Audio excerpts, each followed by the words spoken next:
Thanks for tuning in to Power Athlete Radio. It's amazing the personalities that are attracted to the world of strength and conditioning. There are some people that you know could have chosen virtually any other field to dedicate their time and energy into, and that without a shadow of a doubt, they would be just as successful. Jon Andersen is one of those people. Jon has always thrived in the challenge of chasing the elusive white buffalo that is mastery. It just so happens he's drawn to the painstaking and soul-crushing niche of training. With a background in sport, strongman, pro wrestling, and bodybuilding, Jon has consistently found ways to translate his drive for self-improvement into quantifiable results. He believes that there's no greater gift to oneself than to create an opportunity from a dream, and no greater crime than to not fulfill it because of lack of hard work. Jon's book Deep Water, which was discussed on episode 157, was a huge success and is still available on his website, jon-andersen.com. These days, Jon is also slinging some pretty badass apparel with his new line, Bleeding Edge. To get 20% off your entire purchase at bleedingedgegear.com, stay tuned until the very end of the show for the exclusive, super secret Power Athlete Radio promo code. Side note, Luke's audio is pretty echoey, which makes everything he says sound really profound until you actually listen to what he's saying. This is episode 195.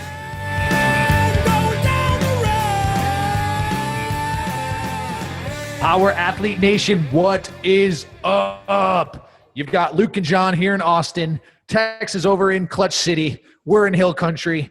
This is the premier podcast in strength and conditioning. And we've got another... I tried to add an echo. Condo, strength and condo. Oh, issioning. I hate the term condo. Condo, it's in. I'm on board. Your stamp of Let's get some condo. Jon. It got your stamp of approval in our meeting. Yes, it did. It didn't. Yeah, you weren't at the meeting, though. Yeah, I wasn't at the meeting. This dude I used to play with, Doug Brzezinski, used to always refer to it as the condo test. And I was like, fuck your condo. I'm like, it's not a conditioning test. It's a fucking just run your ass off and, you're trying to game this shit. There is no game. That's why it's not conditioning. It's condo. You run your ass off. No, condo means pacing. I'm going to barrel forward. And you know what, dude? Talking about somebody that doesn't know the word pacing. We have our illustrious, one of our favorite guests, one of our favorite people. Veteran. Big man Jon Andersen's back on. Jon and I had a tech. We had a pretty big tech issue. Jon doesn't know how to turn his computer on. But you know what? That's good because I'm a little nervous that if he did, dude, no. If he was tech savvy, he'd break the fucking internet. So like, I'm kind of thankful. Yeah. I mean, I'm thankful that you guys, he's not tech savvy because. So Jon's another show veteran. He's been on the Power Athlete Radio right when he dropped his Deep Water ebook, and we sent that sucker out. And I think we got like close to 1,000 people ended up pulling that sucker. Yeah. So if you haven't checked out his first episode, it's awesome. That's when we fucking fell in love with the big guy.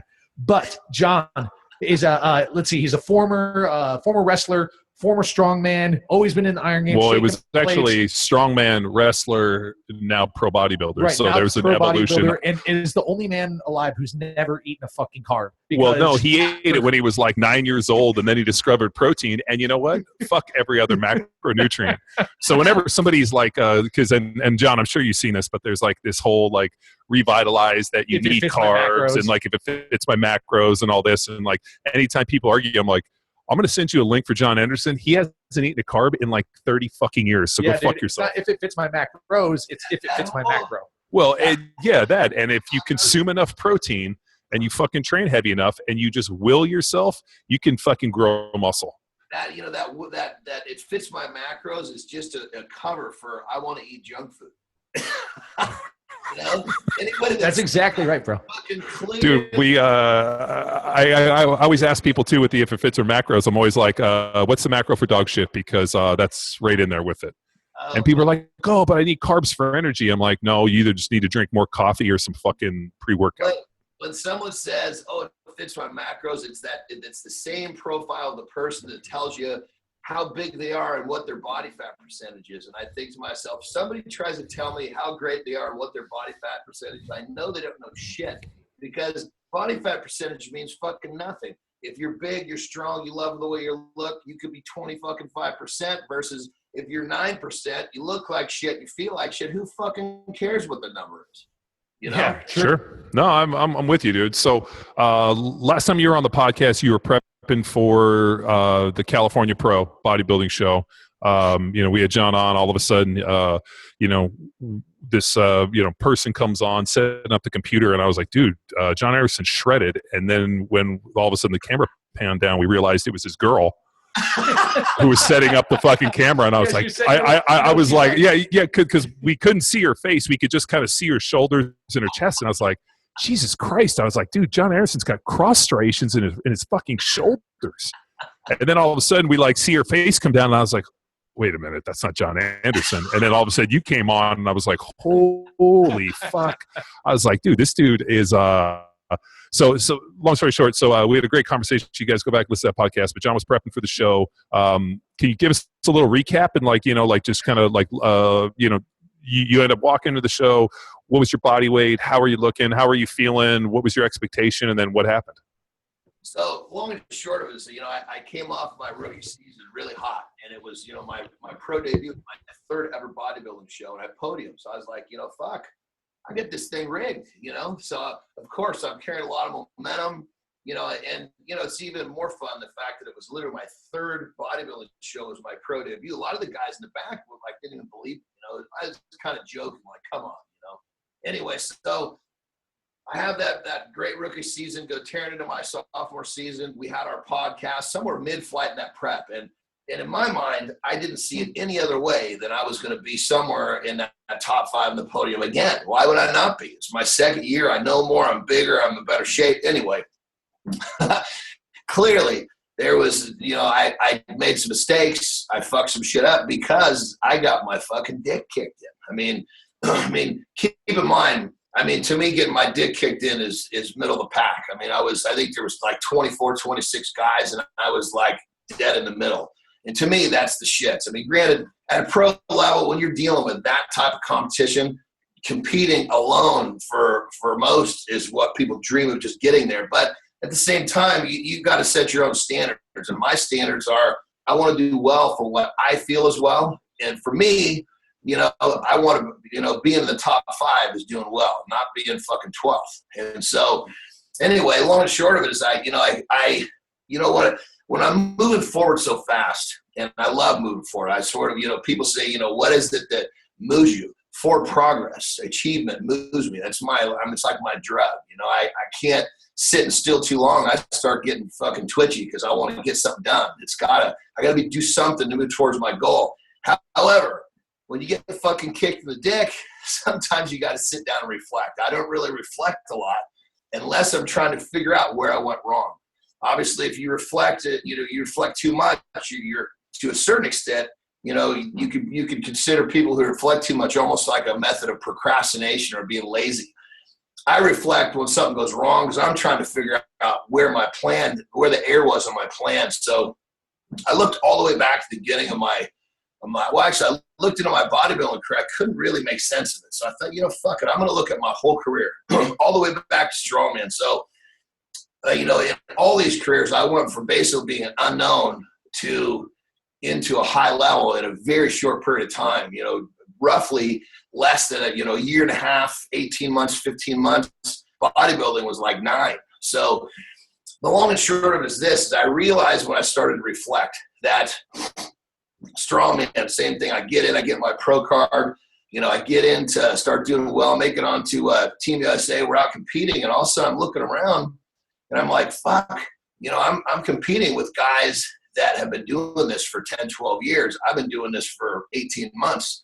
So it puts me in this position of having to basically learn to swim in a much faster current because I haven't been in that current before. Now, keep in mind, that's what makes me progress. Those are the growth periods. And so, and I know that, 100% getting out of your comfort zone, that's where you grow. You don't grow being comfortable. Security can be your worst enemy. So long and short of it, I went to wrestling, same predicament, is that basically I get in, I have my agent makes this fraudulent resume. I get a shot in Japan, off I go. Now I've been wrestling for, not even a year, 6, 7, 8 months, and I'm in the ring with somebody who's been doing it for 15 years. So again, I've got this huge deficit of experience to make up. And obviously bodybuilding, same fucking thing, except for I was even to that higher level even quicker. So long and short was I realized that looking back that me getting kicked in the dick right here was, I mean, granted, it was a little bit bigger of a kick in the dick than I would have liked, but the bigger the kick, the more you're going to reflect, the more you're going to restructure. So basically, I realized that this has actually been kind of a pattern in my stuff. The difference is, you know, kick in the dick in my careers in the past might have been, you know, 6th place, not fucking 12th. So okay, so for those of you guys listening, I mean, bodybuilding, I mean, obviously, you know, I know you're going to explain it, what a kick in the dick is. No, I'm pretty sure I'm going to show you what a kick in the dick is, but it's going to be in, you know, because there's 2 types of kick in the dick. There's a kick in the dick from the front, and then there's a kick in the dick from behind. Yeah. If you get kicked in the nuts from behind, you definitely get both fucking testicles. That's how you fucking, that's how you go down. But like, you know, but you also were coming from a situation like strongman, right? So strongman, it's not subjective. You either fucking lift it or you don't. You either beat the guy or you don't. So it's kind of cut and dry. There's like not these gray areas. You go into something like the wrestling where, you know, I mean, obviously you fought for real, but a lot of it was kind of choreographed. I mean, I know in Japan, like, you know, it's kind of WWE, but I also know you guys do some real fucking fighting. So whereas it's not like over here where you have professional wrestling, which is, you know, like a show, in Japan, you guys mix up between, I mean, I know Bob would do WWE or professional wrestling, which was, you know, fucking fabricated, but then he would actually go in and do K1 and Pride and some real fighting shit. So he's like, it's a weird blend. Like, so, you know, you kind of go into that gray area, and now you're in even the fucking grayest of gray area where now it's completely subjective, and there's 3 people out in front of you that are judging and grading you based off of a standard that you might not necessarily know. And what it seems like with bodybuilding, a lot of that shit is if you paid your dues. So like probably those guys, you know, and I always think too, like, you know, you hyper jump that so fast, all of a sudden you step out in that fucking, you know, stage and they're like, who the fuck is this new guy? So I always wonder like how much you're getting kicked in your dick is fucking subjective, and maybe the fact that, you know, maybe a little bit of jealousy or whatever, but you know, that here nor there, who gives a fuck? But, so you show up to the, you know, like what was the body weight? Like how much were you weighing at the time when you showed into that show? So my goal to come into the Cal Pro is to be basically about the same as I was in my rookie season. I just wanted to be a better I think it was 264, whatever, somewhere in that neighborhood. You know, obviously once you get right into that day of the show, the body weight becomes a little less subjective because the mirror is your gauge of what you want. But it's in that mid 260s that I had success in my rookie season. So I figured, okay, looking at those pictures, I was in killer shape, but I know I could have been leaner. So I think, okay, I had a great off season. I put on some weight, some good muscle weight. I'm going to tear myself back down to that weight again or thereabouts, you know, so I can be still, just 260, mid 260s is big on a fucking bodybuilding stage. You know what I mean?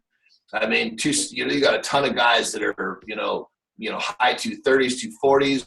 Once you get north of, 250 and into anywhere 260 or 270, you're fucking enormous, So anyway, what happened was I guess to a certain extent, I didn't give myself enough credit for the weight that I had put on in my off season, because you always, in bodybuilding, people fall, they're the victim of this circumstance, and they do it to themselves. Oh, I put on at least 15 pounds of good solid muscle this off season, so I'm going to come in so much heavier this year. And then they come in and they're all fucking soft and fucked up looking. Well, I kind of did the flip side, right? I don't think I gave myself enough credit. So when I tried to get back down to that body weight, it flattened me out. I was lean motherfucker, but the problem is to get down to where I was, my muscles were flattening out because there wasn't enough water left. And then what happened? And you don't eat carbs, so it isn't like all of a sudden you could go have like 400 fucking pancakes right before the show to like all of a sudden fill up the muscles. I think I was telling you this. I was training with these bodybuilder dudes, and they if they were looking fat, man, they would carb load like a motherfucker right before the show, which was funny because they couldn't drink any water, but they're over there fucking eating pancakes. Yeah, and so long and short of it is that bodybuilding especially, man, it is a fucking science, and I'm learning that more and more that. Like in wrestling or even strongman, you can kind of track your progress. You kind of know, okay, I'm doing this, in training, I did this in my last contest. I should be able to do this today. It's just kind of it's an easier thing to track as we're bodybuilding. There's so many variables that go in to make that day just right. If one of them fucks up, it just doesn't work out the way it's supposed to be. And so, like I said, long and short of it is I made some mistakes. I got to fucking own them, be accountable for them, and turn that feeling like I want to throw up into something that's positive. And that's where the restructuring and just, the refocus and everything that's going to make me better this year comes from. I mean, obviously I would have liked to place well, but let's pretend that I placed, say I placed fifth. I'd have been jacked, but I wouldn't have had that thing burning in my gut, that gets me up at fucking 5 a.m. to do shit that that people a lot of times don't register that sometimes a failure or feeling just completely just destroyed about your performance is actually the best thing that ever happened to you sometimes. Because personal growth rarely comes out of victory. You got to have fucking, it's like personal growth and like, you taking that like reflection and going back to the drawing board only happens after adversity. And like, I almost probably think like this probably might have been the best thing. And now all of a sudden you're in a situation where you go back to the drawing board and you're like, all right, now I got something for these motherfuckers.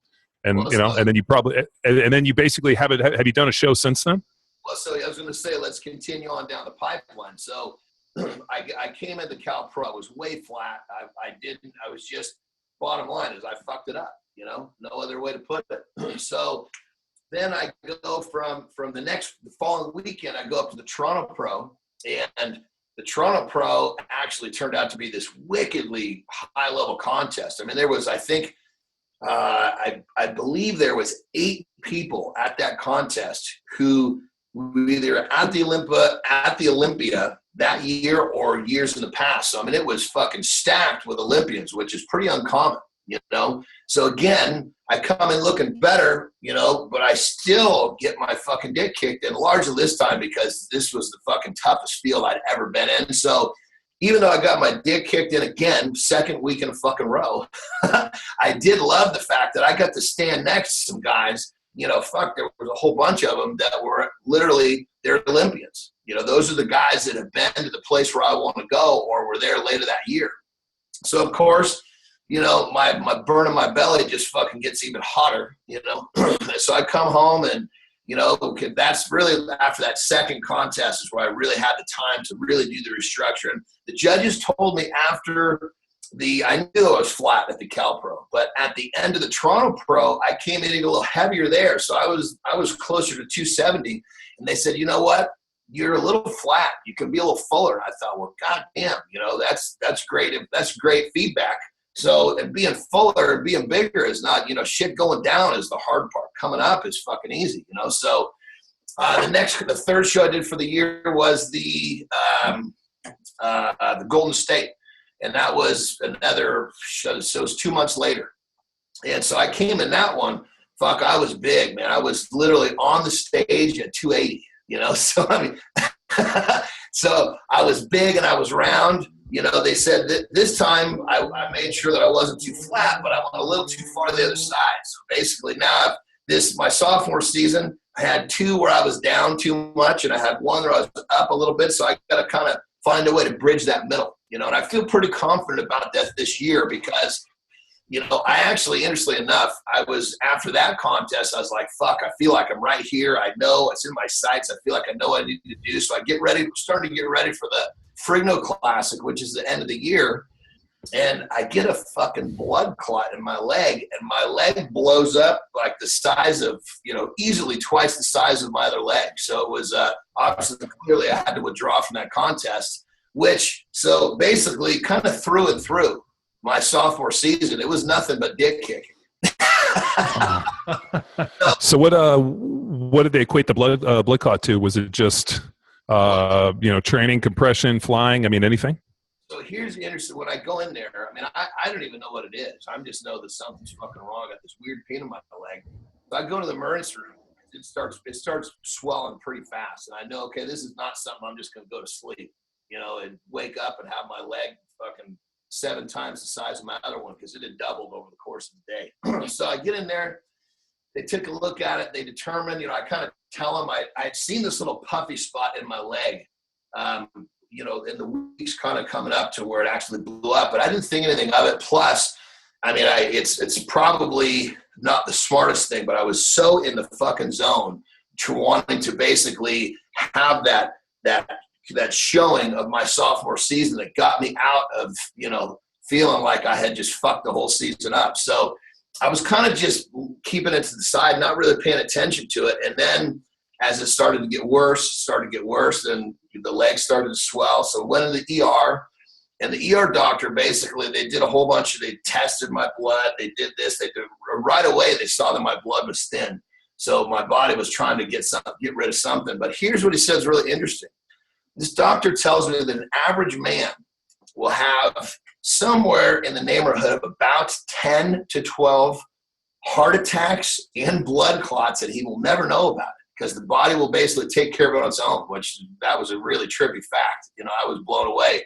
So what he told me was, when I saw that little puffy spot on my leg, that if I wasn't in such good shape and I didn't notice it, and I had just been kind of moving around and not prepping for a contest, that it probably would have just gone away. But the fact that, I'm lean, I can tell there's something going on there, so I'm trying to work and I'm trying to get rid of it.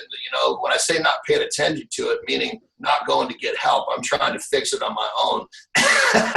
And so I agitated it, and it blew up. And so as soon as they saw my leg, they ran the test. They basically, what's that little machine where they can look at all your arteries? The thing was ultrasound.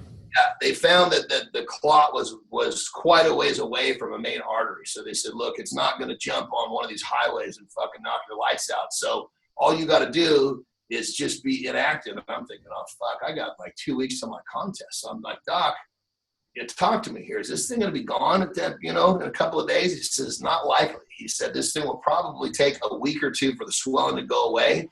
And if you're smart and you let it go away, you'll be fine, but if you push yourself, and I'm like, let's establish, so I'm like, what kind of training can I do? And he said, well, and he's like, well, you can do training as long as you don't create blood pressure. And I'm thinking he clearly doesn't know what kind of training I'm up to, No, yeah, right. He's like, I'm going to need you to walk from your driveway to your house and maybe carry a flower pot. And you're like... Well, so this is how he sums it up. He says to me, okay, so once he said this, then I clearly understood what he was. He said, okay, now until the swelling goes away, you can only be on your feet for about 90 minutes a day. And I'm like, fuck, my workouts are 2.5 hours. They're clear. That knocks that out, So clearly my show was out of the question. I had to withdraw, which really sucked. But as on that level, lay down on a couch one day, say on a Saturday, and take a timer. And every time you get up, take a piss or eat or do anything, run that timer, dude. You will be so surprised how fast 90 minutes gets chewed up. I mean, staying in bed, oh my God. For me, that was like the worst form of torture ever. Let me tell you, when I was in bed pretty much for 8-9 days straight, I had more time to, like, when I talk about, reflect, restructure, I mean, I went so deep into what I originally was thinking about in terms of my original reflection, my original restructuring. Is that time I was like, okay, this is happening for a reason. A lot of times something fucked up goes on and it sucks, but if you look closely enough and you really take in what's going on, you realize it's for a purpose. And so I thought, okay, well, I don't know what the purpose is other than the fact that it's given me a lot of time to fucking start restructuring. So let's get to work. There you go. So that was my sophomore season, which was, pretty fucking disappointing. But at the same time, I feel like when I look back at this in, a couple of years, or when the time is that I'm, doing well, I'm going to realize without this fucked up period, I wouldn't have ended up where I'm going to go, So that was, I wish that I had a more exciting story to tell about fucking just destroying the stage, but it's the fucking truth, man. Sometimes, like I said, It's no, Cinderella story, man. Yeah, no, I mean, like honestly, like listening to it last time, I'm like, God damn it, this dude's had it easy. I'm actually glad you got some fucking adversity for once in your life. I mean, what are you, like 45? And this is like the first time you haven't fucking crushed it out the park at like your first opportunity. So like, thank God, like that's, it's good. I mean, it's, yeah, no, it's fucking great. But was there any like I'm always interested when you go and the judges give you feedback. Were there any lagging body parts or anything that like they said like, hey, you know, like because like people are like, oh, your erectors weren't in, or your hamstrings, or this. I mean, was there anything that they kind of picked on, or they said was a lagging body part? Well, I've heard from basically what I've heard from the jump is that my shoulders and my upper body is big and developed, and my legs, of course, not in comparison to my upper body, are still big, but the balance between upper and lower is not what they want. And they said it's not that your legs are not big enough to carry your upper body. It's the fact that your waist is taking away from some of that illusion of the taper. And so that was when I started really getting down and kind of studying how all of the different layers of the abdominals work. To be honest, when I started getting into it, I didn't really understand it as well as I wanted to. So I just figured, fuck it, I'm going back to what I do, it trial and error, baby.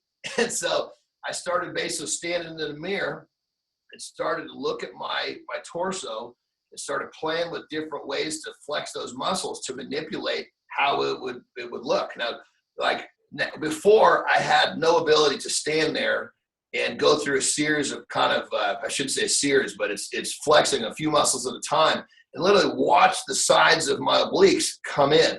Now I can not only do that, but I can hold it there for close to a minute.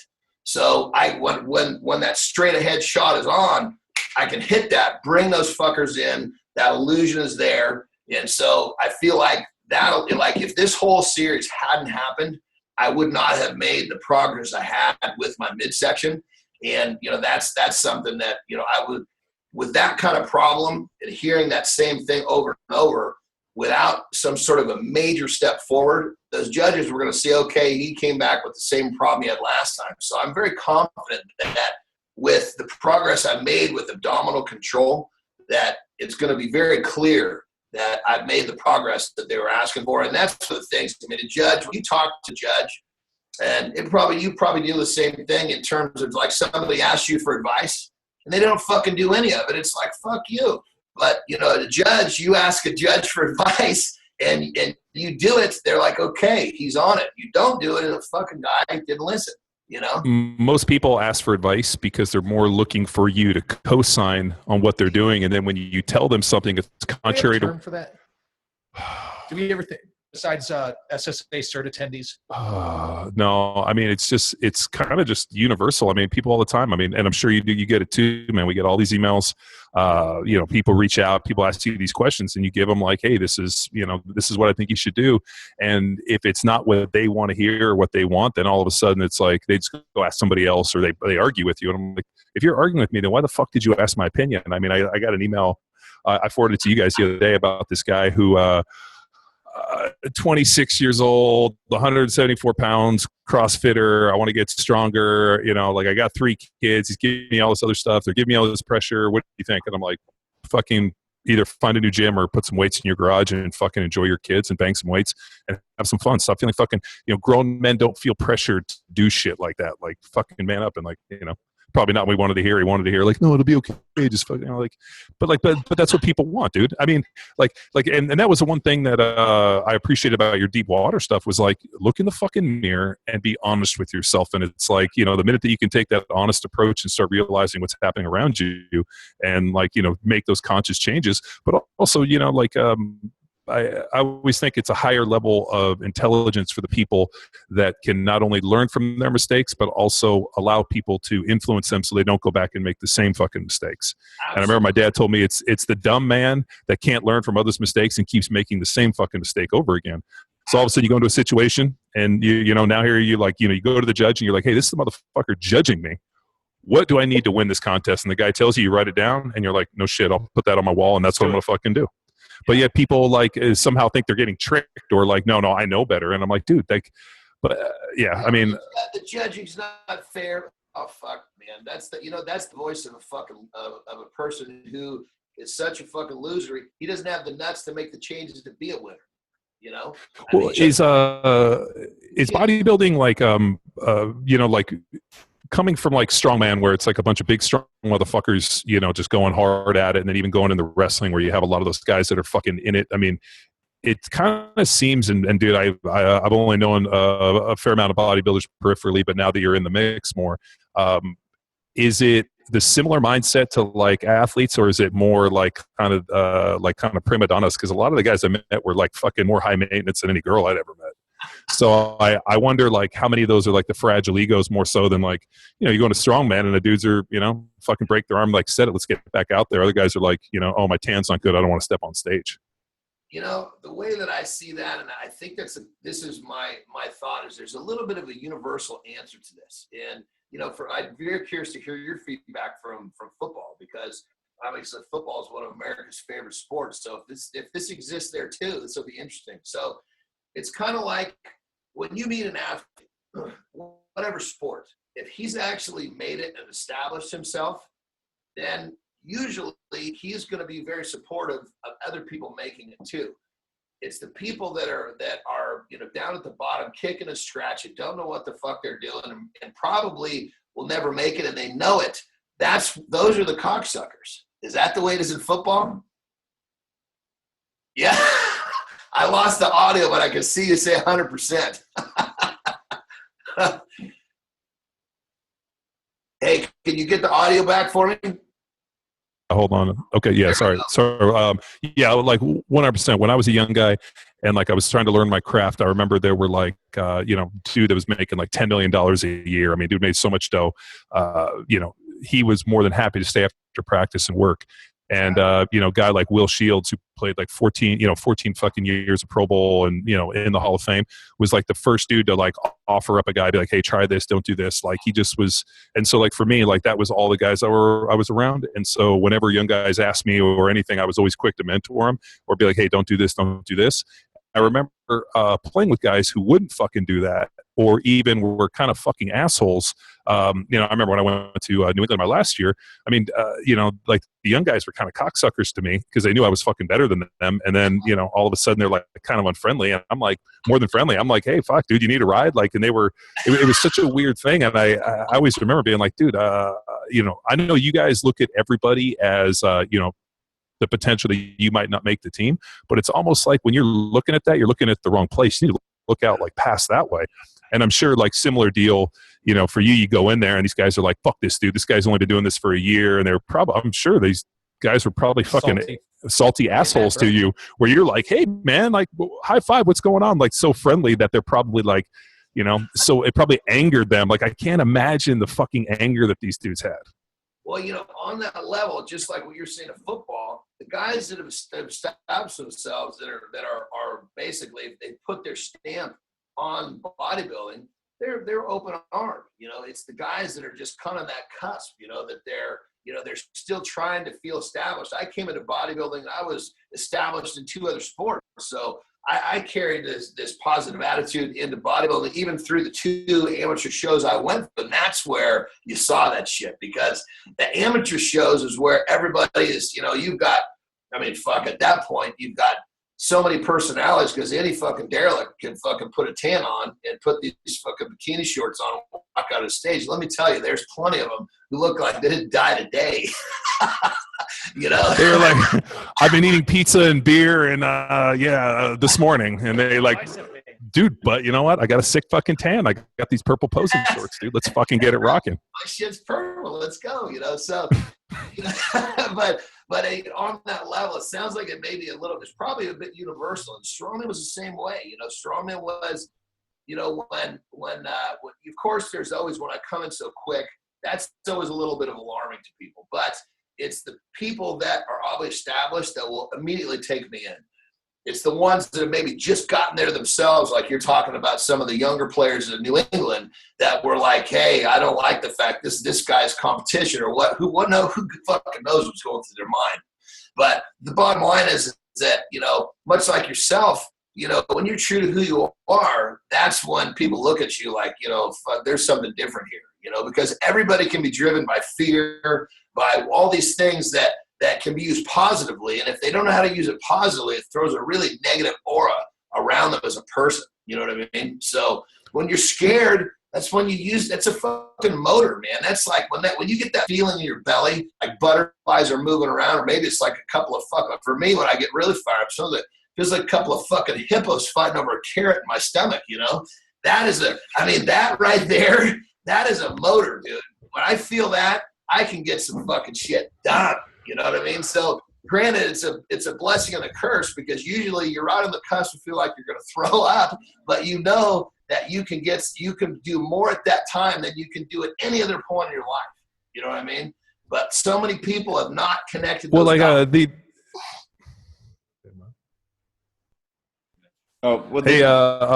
since then, like, I know it's a big thing for like the bodybuilding guys to basically travel around and train with each other, you know, like, hey, this guy goes and they, you know, fucking shoot some fucking YouTube video of them, I don't know, doing something. But have you had the opportunity to train with any of the other top pros since since you got into it?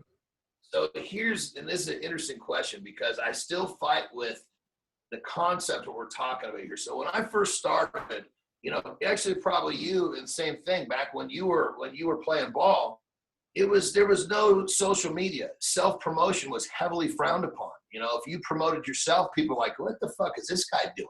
You know, if you're going to get promoted, it was by your sponsor, not yourself. And so I still have this old school piece of me, which probably hurts me in the bigger picture of my popularity on the social media. But I feel like, being known for my accomplishments is better than being known for who I fucking shot a video with, because that's how people really promote the growth of their networks. You know, they go do something with somebody that's got, you know, 5 million followers, and fucking pow, they get this huge big push. So, you know, I'm going to have some opportunities to go do some stuff like you're saying, but there's still that piece of me that's kind of back to like the development of deep water, where I still feel like I'm doing it my way, and I still like to feel like I'm not influenced. I feel like, you know, that there's pioneering a path of success is just pioneering, actually creating the path. The pioneering the path is just exciting to me as when the path actually yields the success. And so I'm not trying to say that I'm being secretive, but I think from that, just from kind of my origin where I started, you know, I stumbled across eating lots of protein, and I'm like, fuck, let's run with this. And I kind of developed that. And, you know, even the way I go about bodybuilding is still a bit different. You know, my training is definitely more on the bodybuilding side, but I still don't train, I would say, like the majority of other pros. I just have different routes.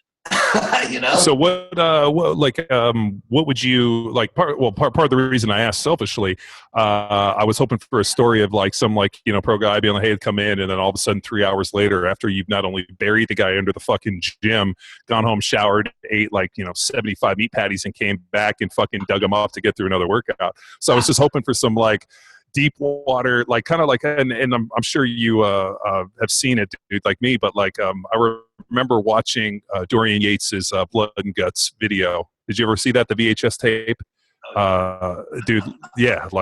Dude, like him training fucking grainy, like that fucking gym in Birmingham, and I can't remember the name of it, but it was like in a dungeon, and like he was, you know, just doing crazy shit, like, you know, barbell row, fucking, you know, 600 plus pounds for reps. I mean, I saw Blood and Guts, and I was like, oh my God, like this is the level of intensity that there's a reason that fucking Dorian fucking killed everybody, but like that type of stuff. So what I was hoping for was, you know, at some point there's got to be some like fucking deep water version of that, where you're just coming in and just fucking, you know, to the point where people don't even want to train with you anymore. And they're like, dude, I just got guys that's fucking rack the weights because nobody can hang.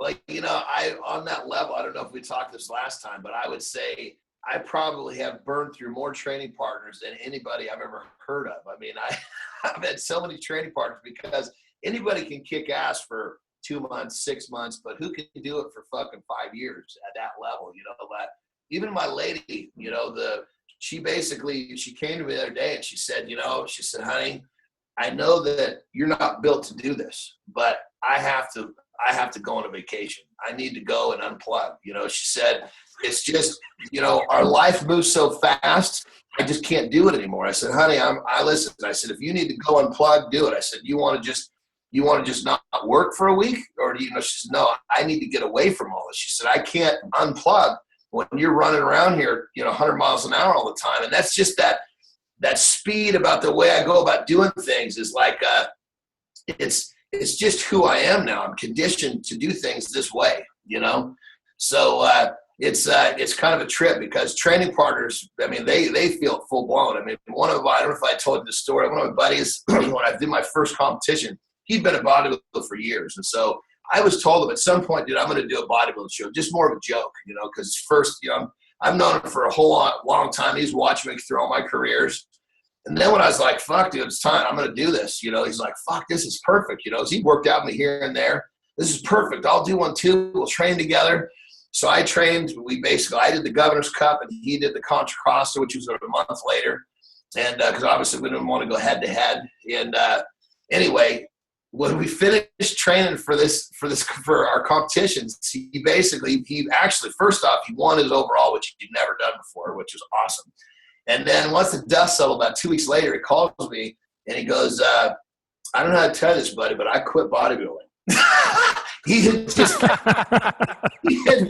he had been run so fucking ragged, he couldn't see past just letting himself recover. He was done. He was beyond ripe, So you just put your boot heel on him and drove him into well, actually, it's more like you put your shoulder in his back and drove him across the finish line, and then the guy was like, I don't want to do it anymore. Still have fun. Now it's like a joke. I tell him all the time, I say, what's up, dude? You going to quit again, Because, of course. Yeah, you got him. He fucking literally went off the map for about 6 months. I mean, literally, not that he wouldn't call me back, but he wanted nothing with training. And then once he kind of got, obviously got feeling normal again, he started training here and there. But even now, he still knows better. He'll grab a periodic workout, but he's not scheduling a week's worth anymore. No, I'm fucking waiting for after we have this conversation. Now I'm waiting for the text message to come through and be like, oh yeah, man, I'm going to train with this dude. I'm gonna bury this motherfucker in the backyard.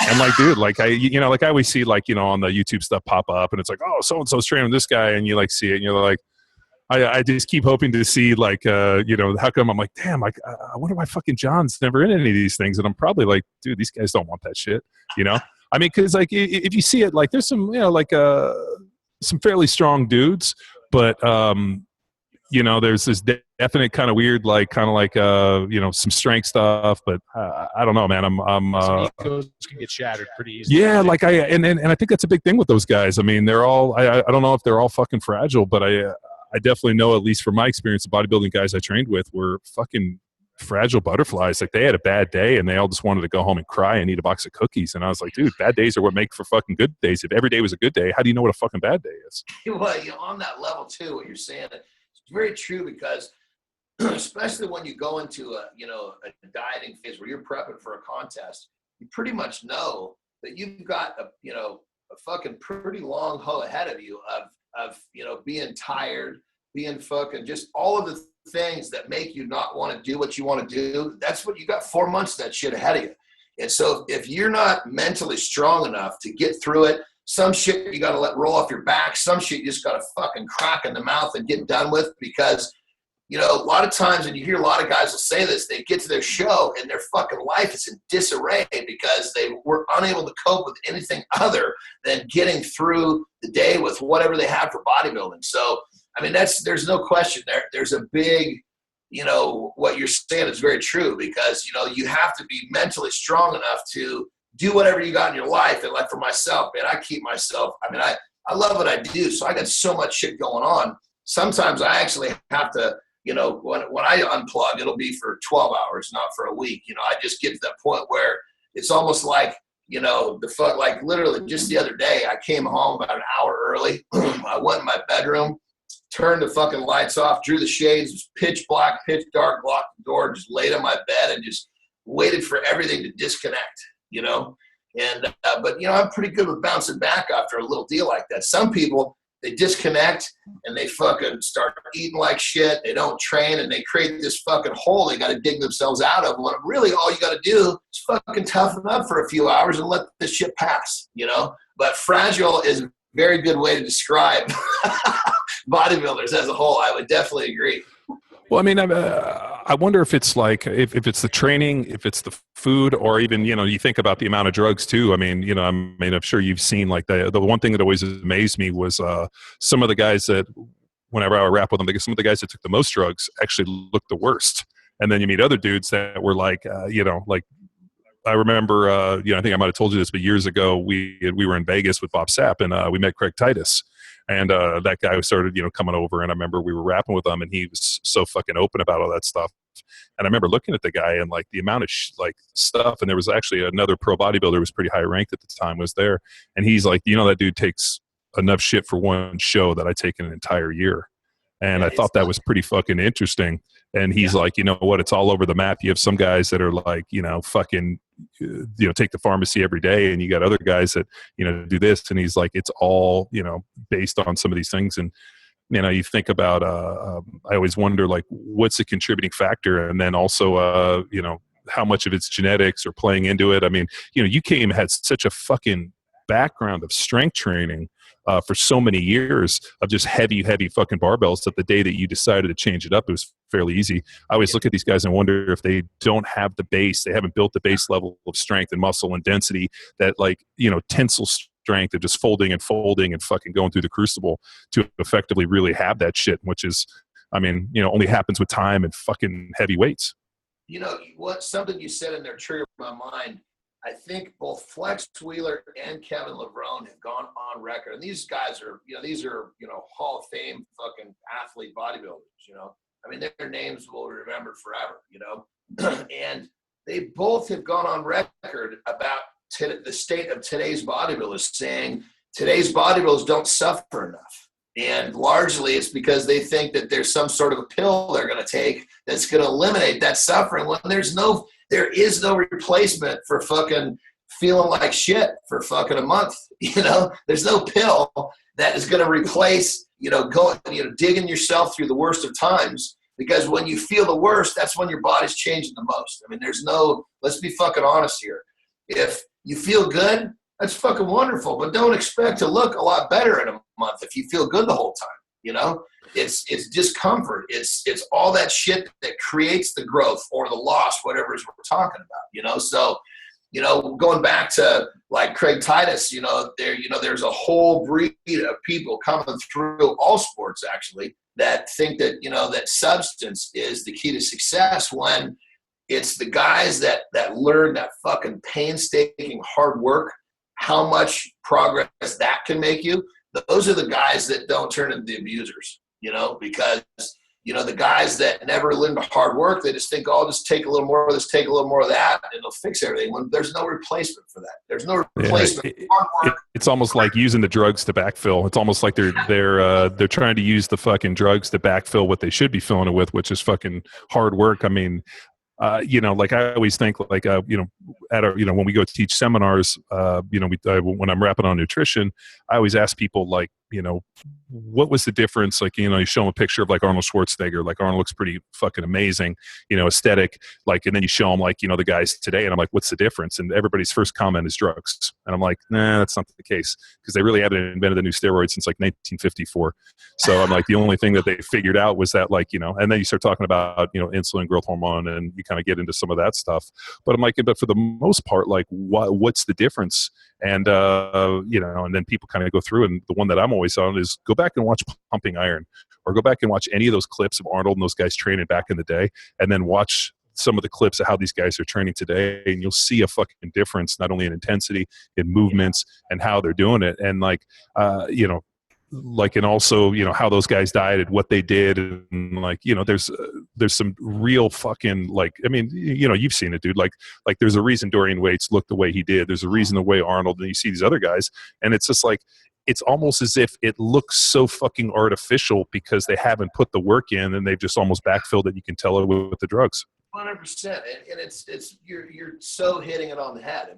They're just there's no replacement. You basically, what you're describing about Arnold and Dorian, all these kind of these older, like, clips, so to speak. The difference is these fucking guys did that all the time, not just when they're making a fucking 60-second clip for their fucking Instagram. Nowadays you take a clip of somebody busting ass I'm sure clearly he busted his ass for that nasty 45 seconds, but what happened the rest of the workout or the rest of the week for that matter?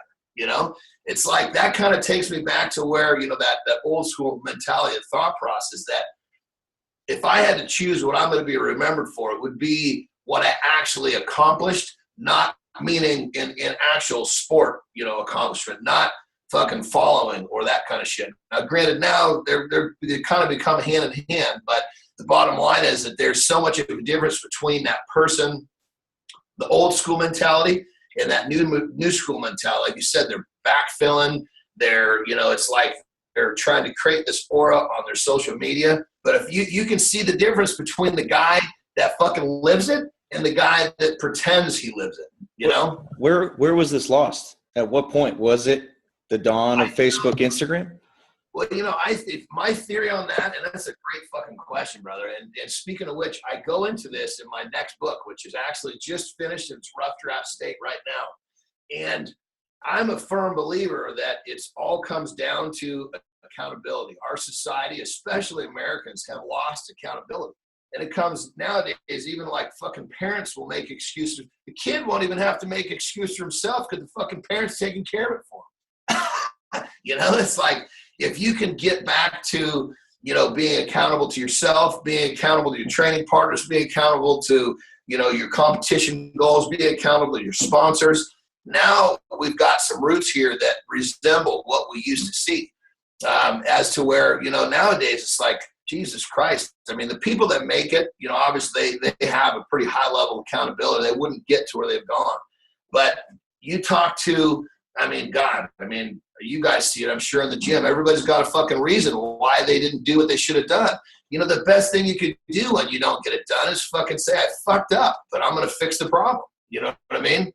And I think my gut is that you got to kind of get down beneath what you can actually see. Of course, we see the differences, but what creates what we see is that shit that's programmed inside of us. And if we are programming it as a society, I mean, we have become such a weak, fucking pussy-filled society. It's unbelievable. Where are the fucking tough guys? They've all died, or they're all retired now. You know? So, no, it's you know what? I don't know if you caught it, but we packed up the company and we moved to Austin, Texas, right before the end of the year. So decided that, you know, Newport Beach wasn't necessarily where we wanted to have power athletes. So we packed up the team and we basically moved out here to Austin and, you know, bought some acreage outside of town and, you know, doing everything that we should in terms of, like, you know, putting up a gym and, you know, having a training facility and, you know, bitch in place. And, you know, just couldn't really do what we wanted to do in Orange County. And I always think that one of the worst experiences I ever had was owning a commercial gym in Orange County where we lived, because you dealt with the most high maintenance motherfuckers. And I remember talking to other buddies that own gyms and people and telling about some of the problems I encountered that they had never even heard of. Like, hey, you know, can you put my membership on hold for a month? I'm going skiing for a month in the Alps, and I don't want to pay this $180. And you're like, so wait a minute, you're going to go drop like fucking 20 G's on some ski vacation and have the ability to take a fucking month off from fucking life to go ski for a month, and you're worried about the $180, but you just want me to put it on hold. And I remember being like, we don't have holds. Fucking quit. If you want to come back, fucking, and they would quit and they would never come back. And like, it was just like, it got to the point at least where we looked around and thought, shit, man, this isn't the values I want for my kids. This isn't the value I want for me. And these aren't the people I want to be around. And, you know, and it's funny, like Luke and I are rapping about this in the almost 3-4 weeks we've been here. We have met more, you know, and I hate using fucking the term old school, just like how people should be, but just fucking like, to the earth. Yeah, just so, like, yeah, like, like normal fucking, you know, like my neighbor came over the other day or yesterday and we were rapping and he's like, oh yeah, I'll bring my fucking tractor over and we'll clear this shit up.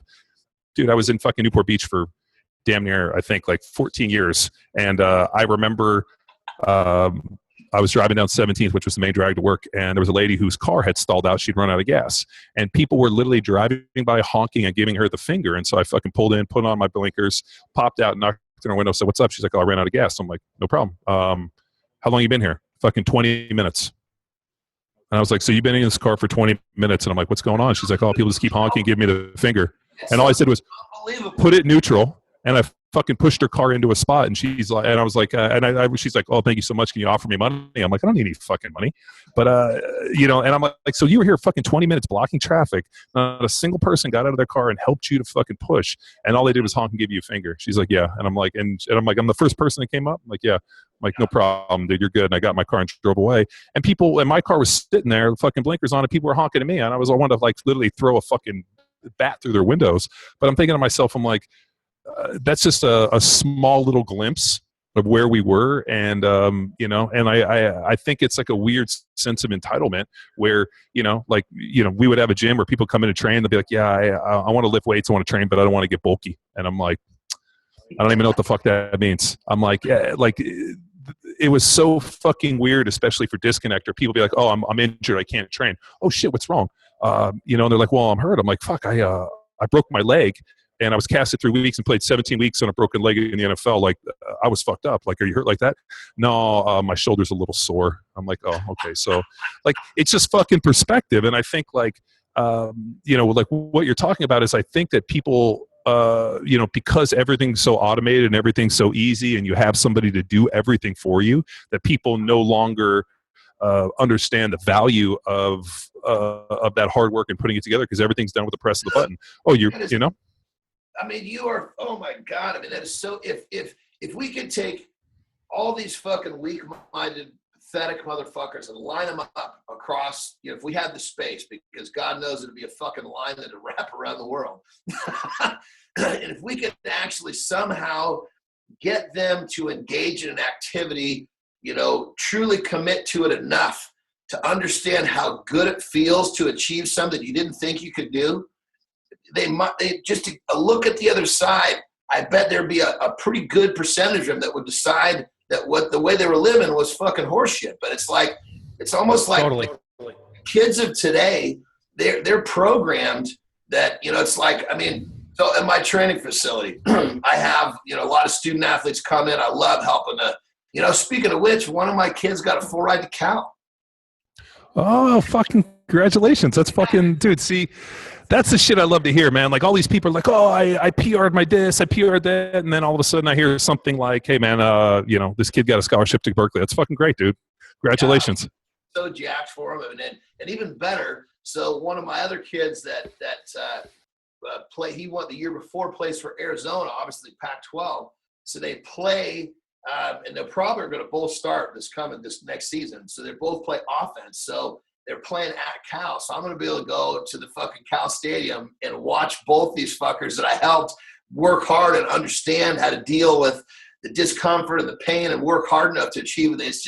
It's like, I mean, I don't have boys, so it's like these are all of my surrogate sons running around kicking ass. But anyway, long and short of it, I got sidetracked there. We were talking about how, the way that's how these pussies are just being fucking produced. So it was probably 2 months ago.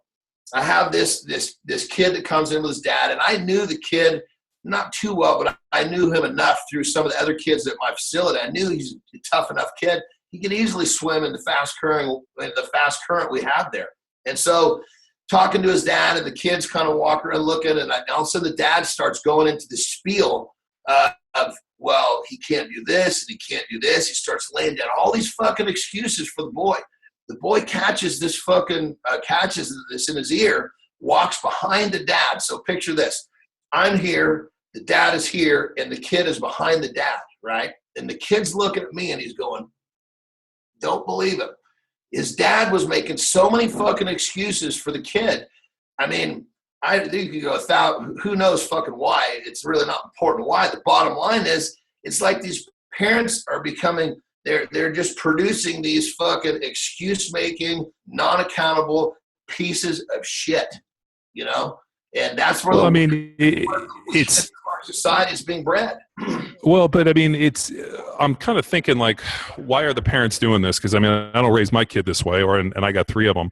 You didn't raise your kids that way, so I'm thinking to myself, because I mean, obviously you got to think. I mean, it's probably what generation of people and what were they necessarily learning and why is this coming up? Because I mean, shit, like my brother, my nephew's 10, almost 11 years old, and my brother coaches all of his teams. And going to the games is fucking hilarious to hear these parents on the sidelines, like how they act. And, you know, like this guy, like fucking, like, you know, coming over, talking to my brother, all fucking tough, you know, you need to be doing this. And my brother's like, hey, man, chill the fuck out, dude. These kids are here to have a good time. And the guy was like, I'm trying to get serious. And he's like, you know, like talking to my brother. And my brother's like, you ever play, you know, like, what sports did you play? The guy's like, oh, I played, you know, some football in high school, whatever. And he's like, really? You know, it's interesting because I played in college and my brother's sitting over there, played 10 years in the NFL. And there's a day where it's not going to be fun, where you get paid a check and this is what's fucking expected of you. Let some 10-year-old kids have fun when they're playing fucking sports. Well, man, and there isn't a single one of these kids that, no, and my brother's great. He's like, you know what, like if there's a chance that he gets to go on and play and do this, great. But he's always going to look back at the time and the fun that he had, and you're a fucking ass. And so I think what we're seeing is a lot of these parents are almost transposing, or like, you know, their, I guess you could say their shortcomings or their whatever you want to call it, onto their kids because it's something that they didn't fucking accomplish. I don't think it's as much that as it is.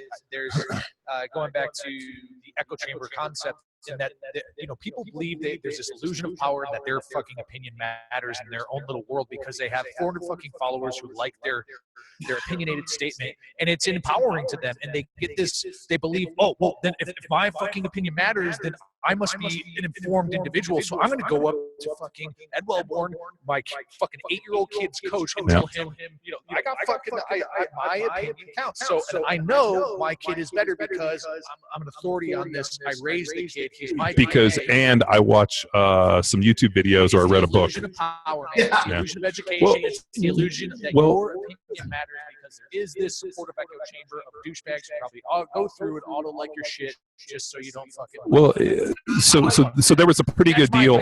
Well, there was a pretty good deal today. I watched. It was actually a comedian that somebody sent me a clip of this dude talking about you know, people being offended, and he's like, just because you're offended doesn't mean that you have to like push your opinion on me. And he's like, if you don't like what I say and you're offended, he's like, what happens? You're offended. He's like, do you remember we tell kids sticks and stones break your bones? He's like, why is it now we tell our kids that words don't matter and this and sticks and stones will break your, will break your bones, but words will never hurt you. He's like, but yet now we live in a society where everybody's fucking offended about everything. And he's like, so wait a minute. So now as an adult, if somebody says something that's contrary to what you want, you have the right to be offended, which means that I instantly have to stop my deal. And he's like, that's political correctness. And he goes, that's a fucking lie. So because you're offended, I have to change. If you do something that I'm not like, and instantly I'm like, you know what, I don't agree with that, then I'm a piece of shit. Like I should be able to have to accept everything. And the dude was like, I mean, he made some great fucking points with humor, which is funny because they disarm people, but it's true. I mean, like, you know, and the one thing that I do appreciate thus far living out here in Texas is people don't really fucking get into your business. Like my neighbor, I was like, hey, you know, we want to put up a building. We're going to put a gym and like, you know, like some, like a shop and whatever. And the guy kind of like shrugged his shoulders and he's like, so? I was like, well, I just wanted to tell you, you're my neighbor, you know, you're going to see it. And he's like, it's your fucking land. He's like, you know, like it was one of those things. And I kind of was like, okay, high five. And then I went over to my other neighbor and I talked to them and they were like, we have 50 horses. Do the smell of horses and that bother you? And I'm like, no, I like seeing them. And they were like, yeah, like build your want, do what you want. And because I told them, I'm like, hey, I'm gonna have a bunch of, you know, we're gonna put weights in here. We're gonna bang weights or whatever. And the one guy was like, I talked yesterday. He's like, what, can I come over and drink beer if you guys are training on Fridays? And I'm like, yeah. He's like, sweet. Like it was such a weird deal. Whereas I lived in Newport Beach and everybody was so fucking concerned about everything. Like, I mean, to the point where like, you know, I wanted to put up a new fence and I had to literally send my neighbors a notice. And for 3 fucking months, I had to have the same awkward conversation with my fucking neighbor over a wooden fence. And the day it went in, he stayed home from work and was fighting me on fucking inches. And I'm like, this is insane. It's to the point where like, you know, you kind of start thinking that's the norm and then you get the fuck out of that nut house and you realize like most people just want to live their fucking lives. They want to go around what they're doing. They want to have their kids grow up and they want to fucking, you know, wave and be friendly and go on with their fucking lives. No desire to influence the shit they can't control. Yeah. And it's like, you know, like we always say, like, you know, like work on what you can touch, like influence what you can touch, you know, and, you know, we've had this great opportunity through podcasts and amazing guests like you and the website and did this. And we've created this kind of global influence. And it's like, you know, the message is always like, dude, first of all, you know, fucking square yourself away, square your family away, make sure you guys are, you know, doing the shit you need to do. And on the bigger point is like, don't fucking worry about everybody else, dude. Everybody's so fucking concerned with like, you know, what's happening around the world. And it's like, dude, like worry about the shit after you square yourself away. Like it's fucking like one of the ones I was tripping out on is all the people that went to go protest the Trump deal. And like, I'm just amazed. I'm like, don't these people have fucking jobs?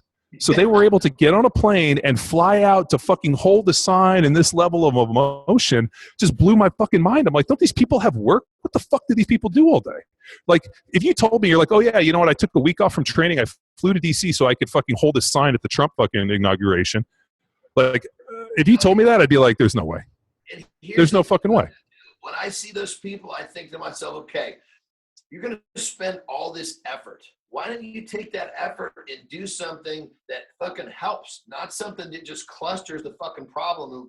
If that's not what you believe in, take that energy and do something good with it. Don't fucking add to the problem.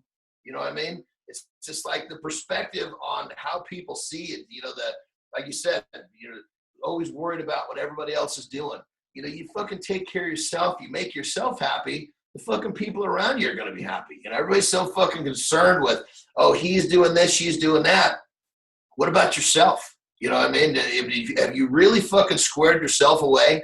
You know, I mean, I look at, so where I live and where my gym is and where my daughter's school are probably all within 3 miles. So, I mean, I don't ever fucking get on the freeway, you know, especially when there's commute traffic. And I sit there, I cross the freeway over the overpass to take my daughter's school.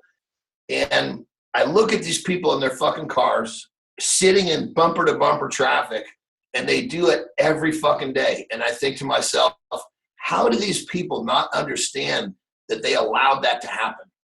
You know, it's like these are, if you really break down and understand yourself and what you want, you can make the changes to live a life you enjoy or even a life you love.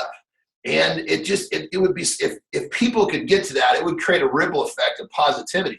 But people are so pissed off because they're victims of whatever. Nobody's a fucking victim. You're a victim of yourself.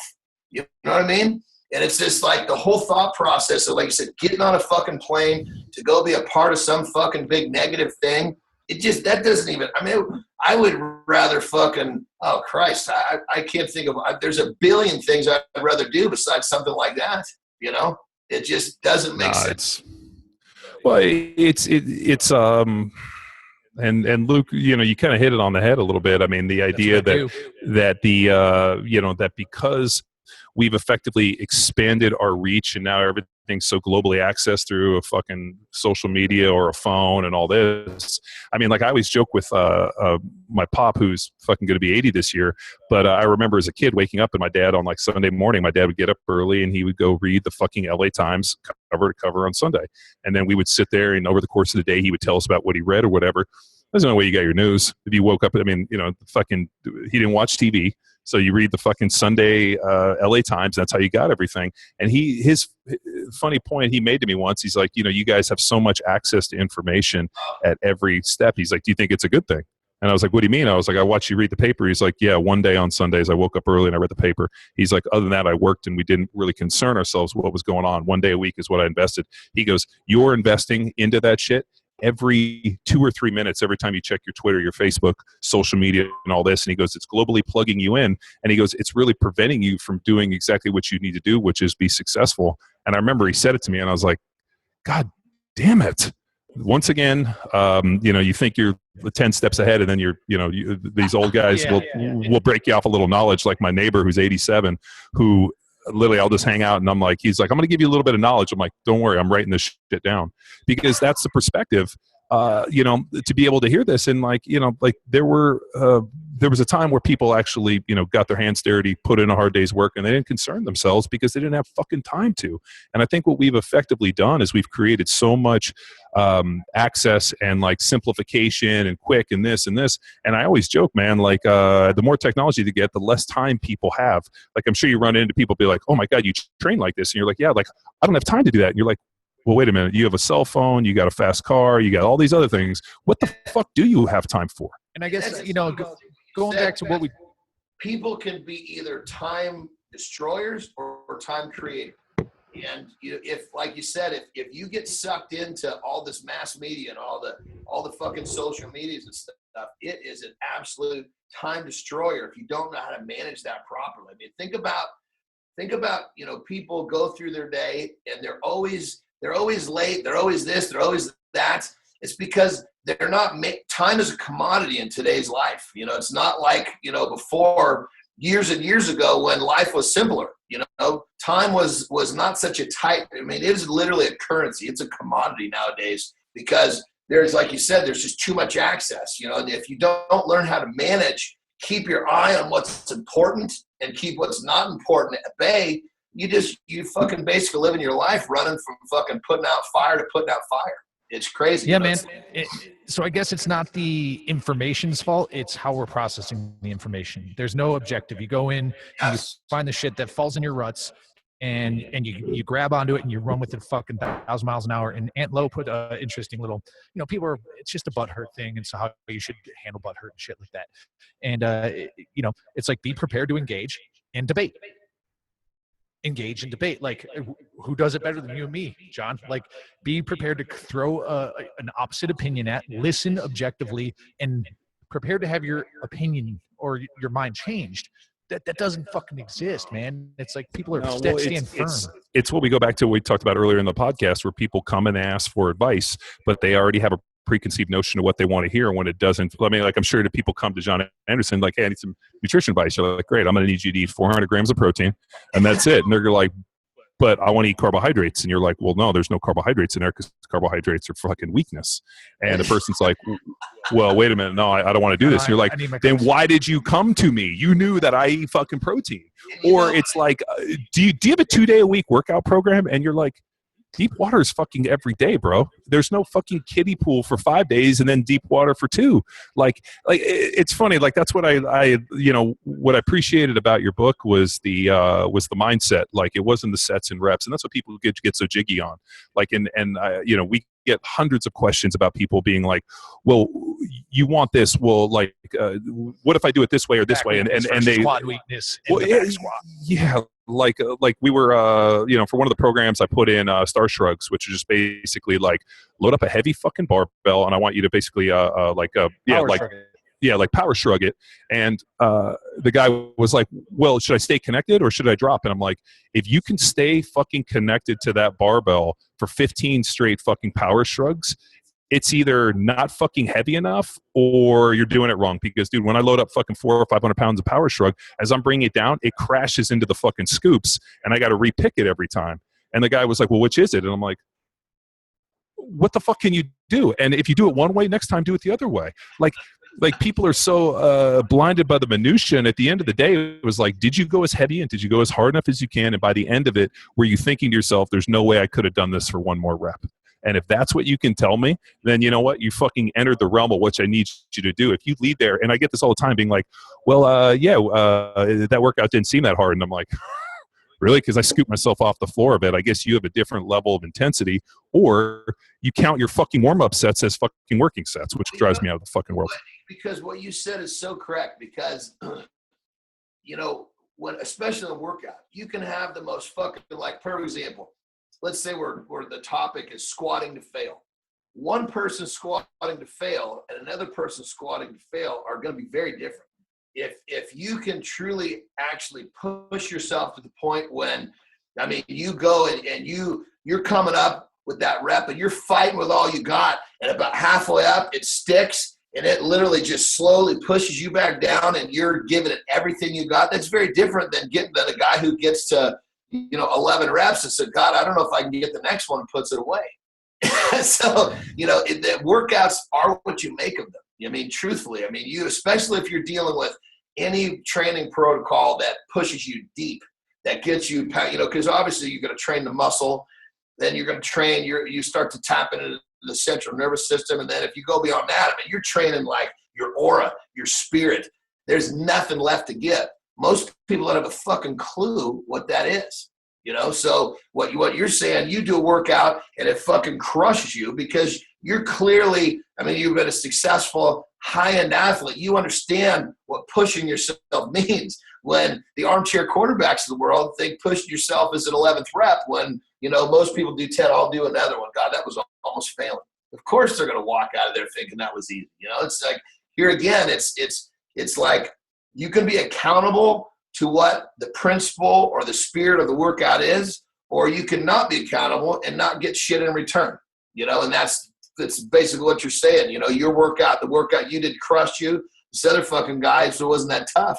Well, he's not applying himself. He's not being accountable to what the process is, you know? And it's here again, accountability. We can talk on that forever. This is where all the weak fuckers. Well, do you think that that people? I mean, you know, you kind of went into yourself and were able to kind of, you know, cultivate this fucking cult of personality and this mindset. Do you find that sometimes people, and I always joke, like fucking need their shaman, that all of a sudden, like, you know, most people aren't going to find it on their own, that they need to fucking show up at you know, at Jon Andersen's gym, and like they walk in and they're like, fucking lead me, and you're like, no problem, let's fucking go. Like I always wonder, you know, like ideally training should be this, you know, hopefully like a blending of the deal, but I always thought, like, you know, you talked about setting up that line, but almost there almost needs to be like a training facility where people show up and they're like, I need help, and you know what, I'm not going to bitch out, and you're like, awesome, you know what, and you know, like that, even though, you know, we think we have that in, and like, you know, yeah, like be like, great, I need you to fucking, you know, pay me 10 years in advance, and if you bitch out, I'm going to keep all your fucking money, or you get to the end of this fucking thing and I'm going to give you back every penny. And I did that with people. Like I had one client that I said to him, I was like, dude, if you make me a 6-month commitment, pay me up front. If you get to the end of this fucking thing and you've done it, met every workout, met the goals, whatever, I'll give you all your money back. And the guy was like, awesome. He wrote the check. And you know what? He lasted, I think it was like 90 days. He lasted 31 days. And fucking, you know what he said to me on the 32nd day? He walked in. He said, just keep the money. I don't want it that bad. Make it half. Yeah, dude, he made it a third. And it was one of those things that blew my fucking mind. And I'm like, dude, this was a serious amount of dough. I mean, it was like $5,000. And he's like, yeah, it wasn't worth it to me. And I'm like, dude, like, well, what is fucking worth it to you? Is it health? Is it like I think you have to find something, because money is not, I mean, even though people think it's the fucking motivator, I actually think the best one is fucking shame. That if you can fucking shame somebody into it, hopefully they have enough fight in them that they'll fucking somehow come out of it. And I'm sure, you know, you have a lot of psychological tricks on how to fuck with people, but probably, you know, one of them's fucking leading, like, watch me do this and try to match me, or now I'm just going to fucking shame you into doing this by fucking harassing you. So here, try this one. Now, granted, you got to pick the right person to do this with, but you find some fucking kid who's full of piss and vinegar, and he's like, you know, you can just tell he's got that thing. And I actually have done this a handful of times with people that I barely knew when I trained in a commercial gym years ago, where, you know, I'm a bigger guy in the gym. So somebody that actually is moving some weights, if I know him a little bit, they'll come and ask me to spot him because they feel safe, you know. And he's actually this guy that I'm talking about is now one of my better friends. But at the time, we barely knew each other. He says, hey, can you come squat me in a squat rack? You know, I got, you know, if I get a third rep here, it's going to be a PR. I said, yeah, let's go. I get over there. And I told him, I said, look, you just basically, you squat until I tell you that you can put it away. And he goes, okay. He goes, if I can get 3, we're going to be doing great here. And I said, okay. And I know where this is going. 7 reps later. So I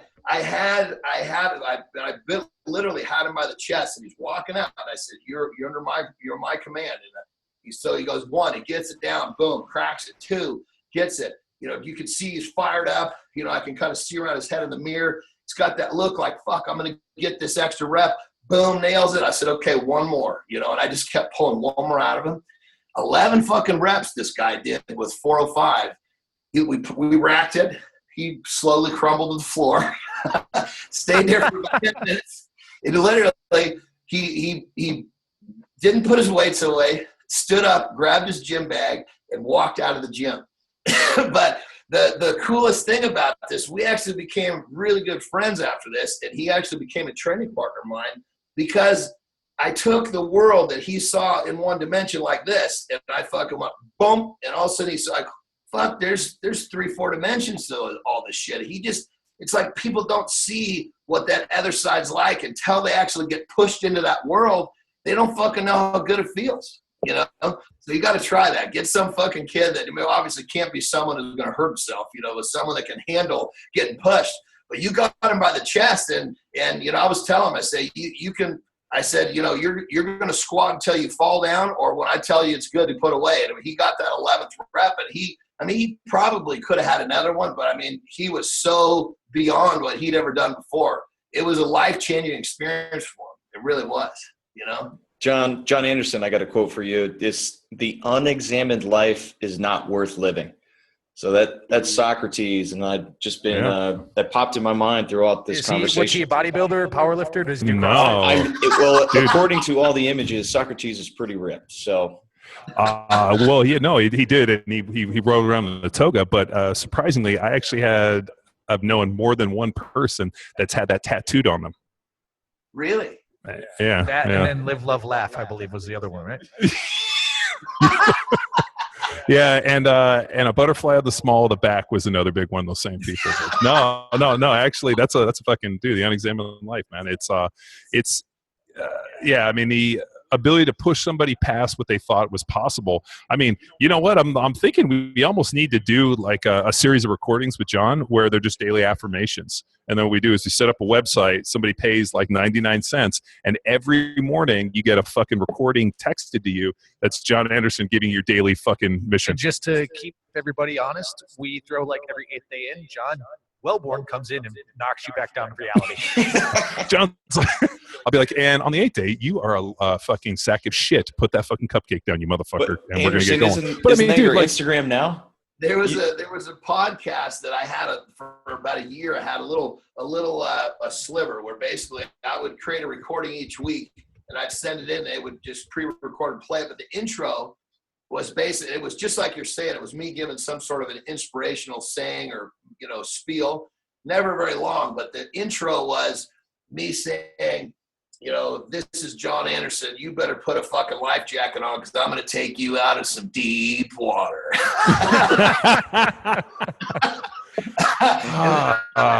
And like a couple of minutes spiel on whatever it was I thought would get these lazy fucks off the couch to do something with their lives for the day.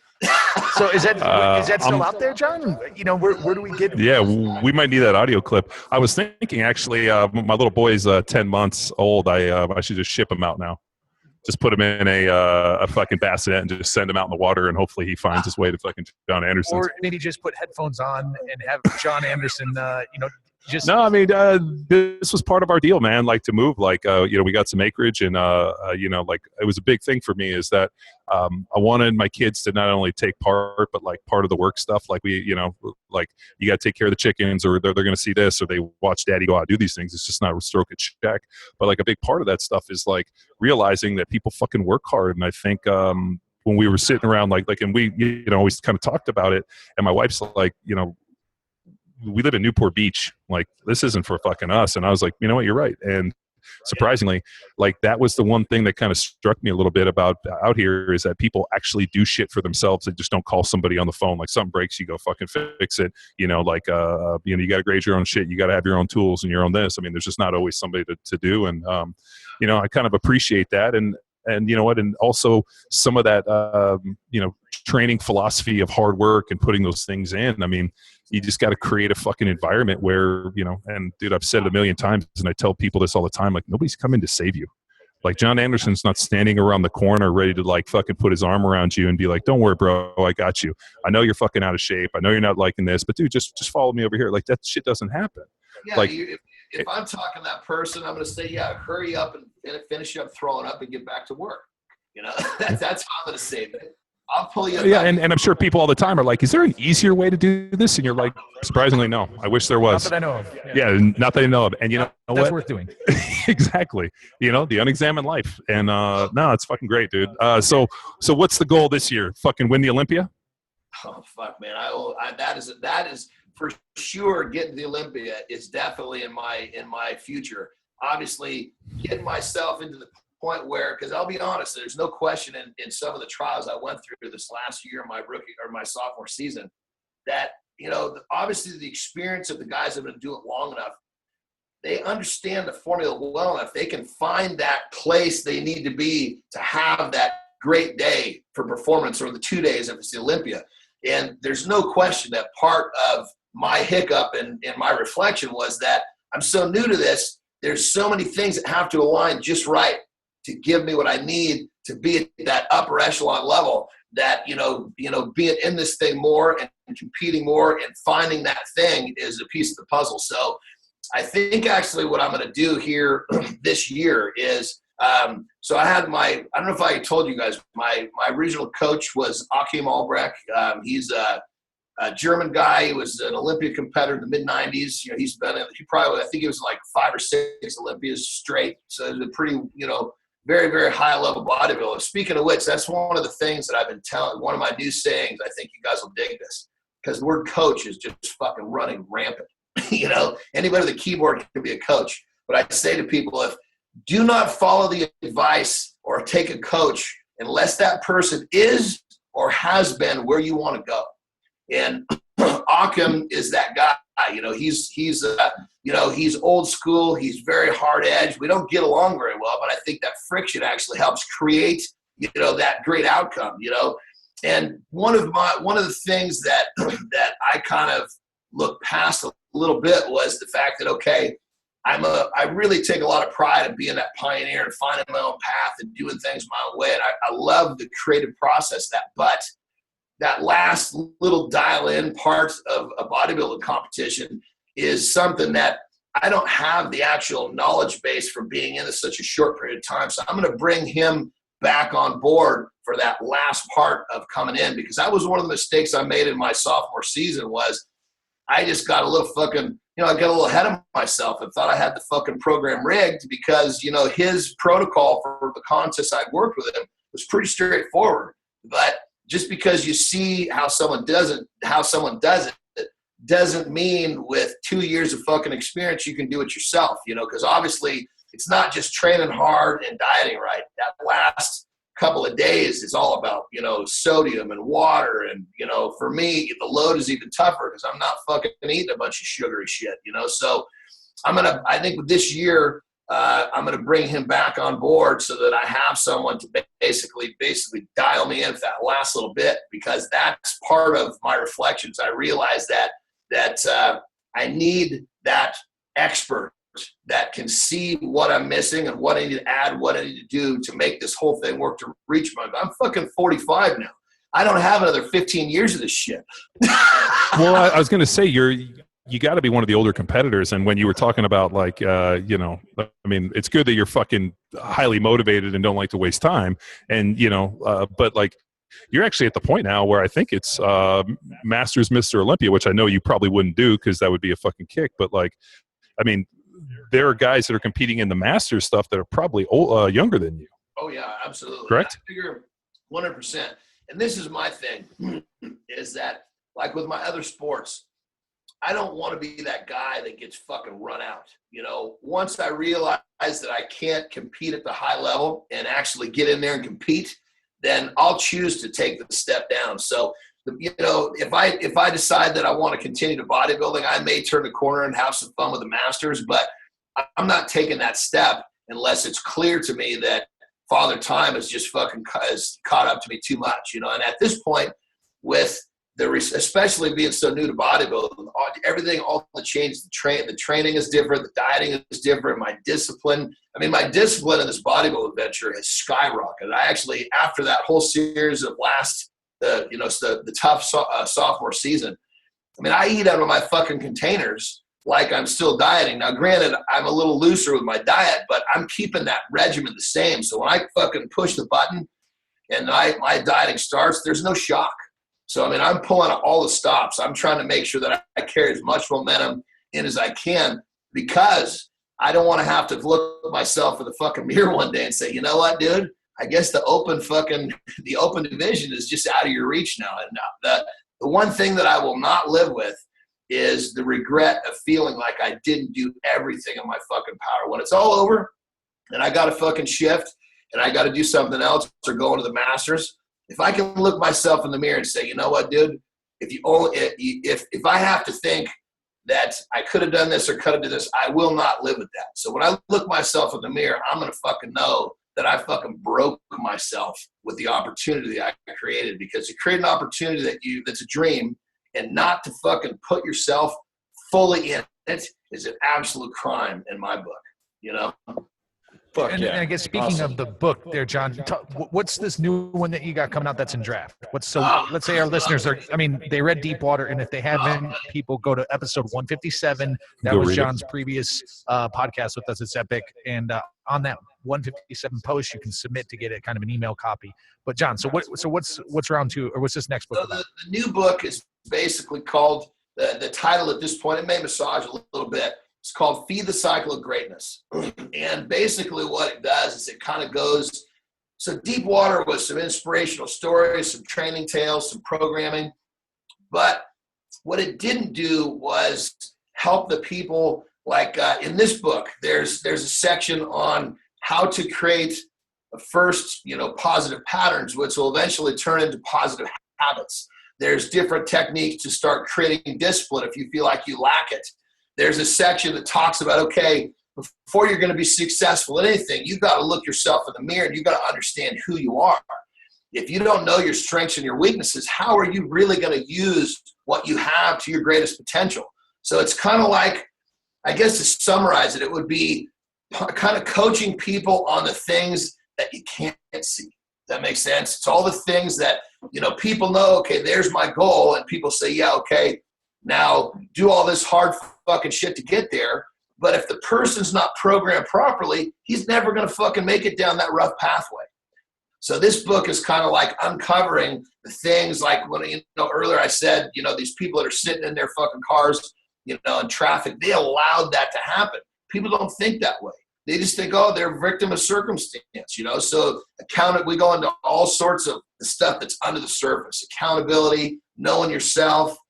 It gets into literally all the way down. It does have workouts. It does have programs in terms of dieting and stuff. But I will say I curtailed these more for people that can't follow the Deepwater program. That makes sense? Because Deepwater is great for people like yourself who fucking get it.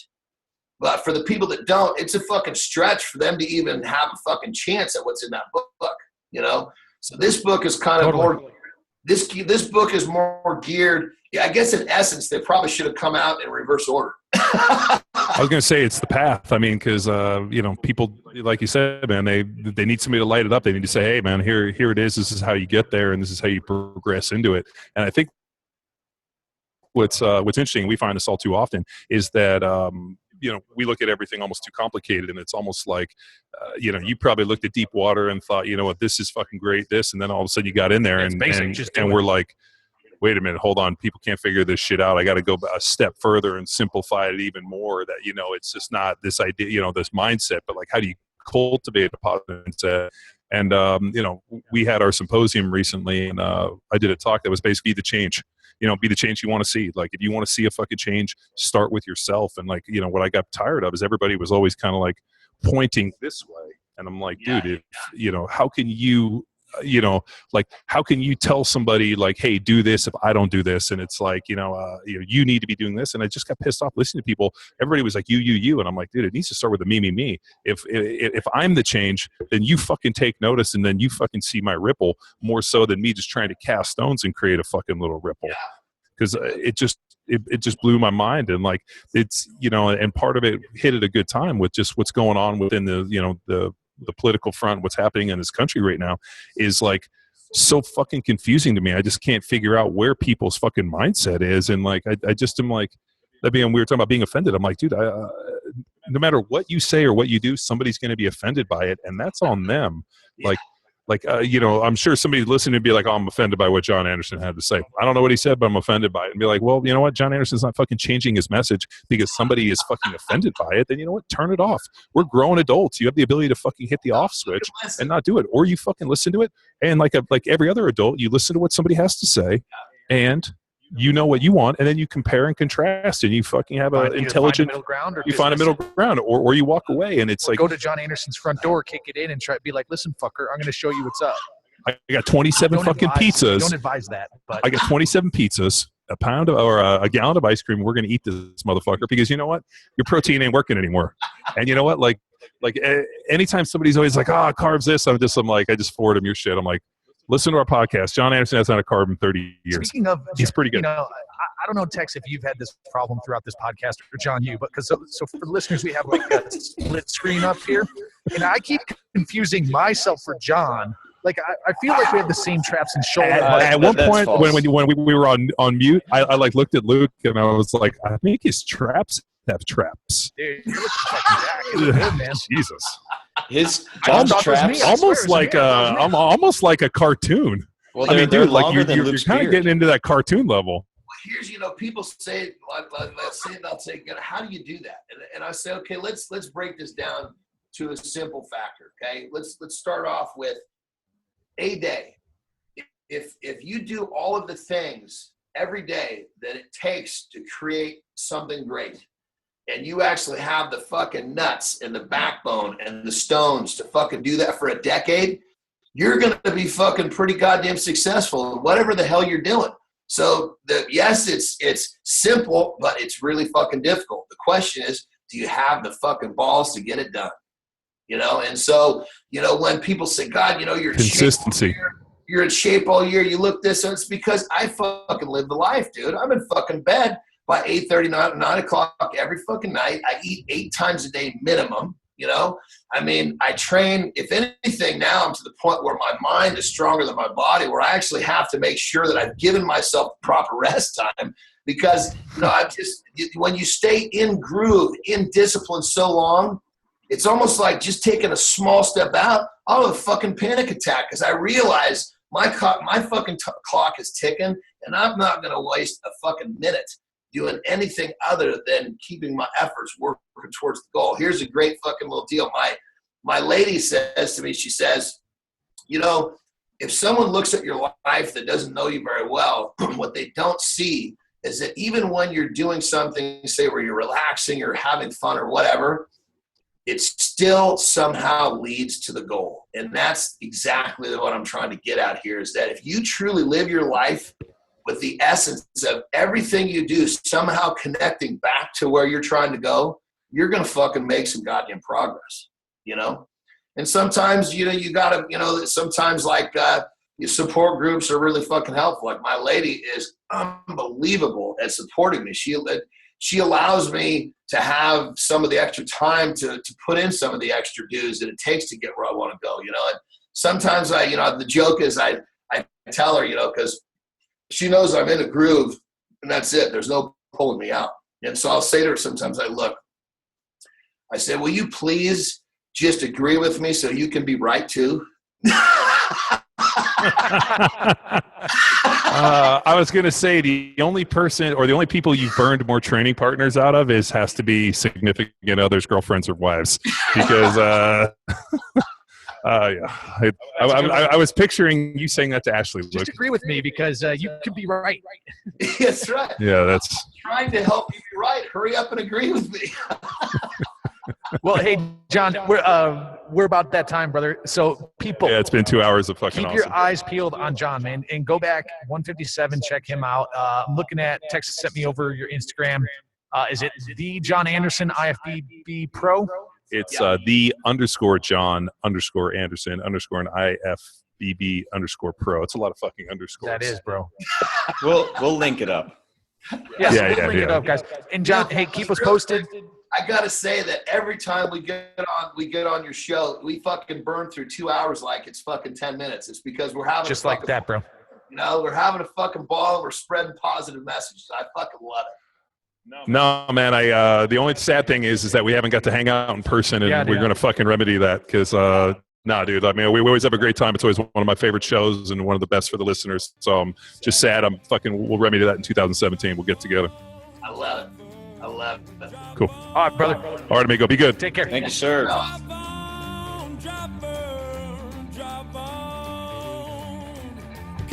Now it's time for you to empower your performance. Time to go deep, Jon Andersen style. Head to www.jon-andersen.com to obtain a copy of his book, Deep Water, and for a link to his brand spanking new apparel line, Bleeding Edge Gear. I promised you a promo code for checkout, and here it is. Apply STRONG, STRONG, in all lowercase at the time of checkout for 20% off your entire purchase. And if your Valentine's Day wasn't all you hoped for, just remember. You know what, dude? I've been meaning to fucking text you. You were looking fucking shredded, like incredible Forrest Gump of fitness thing, and you fucking crush it. Until next time.